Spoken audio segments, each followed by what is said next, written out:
ውድና እንቁ የሆናችሁ ዛሬ አስቆኛል። አብርሃም እንደዚህ ነው የሚሆነው መጨረሻው። ሴት በመቀየር ብዛት፣ ወደዚህና ወደዚህ በማድረግ ብዛት በቃ አለ አይደለም። እችንም ያያል ይወዳታል፣ እችንም ያያል ይወዳታል። እንግዲህ እኛ እዚህ ሶስት ፊት ለፊት መጥተዋሉ።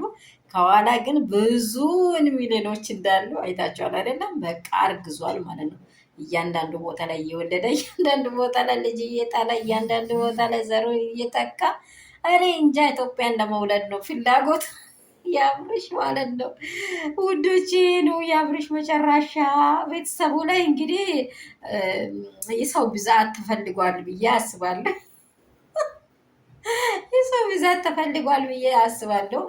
በየሰዓቱ በየደቂቃው በዚች ስፍራ ላይ ነው። እኔ በዚህ መንገድ አንድ ነን፣ አንድ እኩል ነን እየተባለ በዚህ ደግሞ ሌላም ደግሞ አርግዣለሁ ብላ ትመጣለች። እግዚአብሔር ይመስገን። ከዛ በቃ አብርሽ እንደዚህ ነው የሚሆነው። የኔ ውዶች፣ የኔ እንቆች እንደምን አላችሁ? የአበጋዝ መጨረሻ ይሄ ነው፣ ይሄ ነው፣ ይሄ ነው። ለማየት ያብቃችሁ። ላይክ ሼር አድርጉ፣ ለአበጋዝ አድርሱት። እንዲህ ነው የምትነው በመጨረሻ ብላችሁ ንገሩት። ግልጽ ግልጹን ማለት ነው። እንቅጩን ፍንቅጩን ሲነገር አብርሽ በቃ ይችን ይስማ። የአብርሽ መጨረሻ ይሄ ነው የሚሆነው። ብቻ እያንዳንዱን አሳድጉ ብሎ እንዳያመጣን ነው የምንፈራው።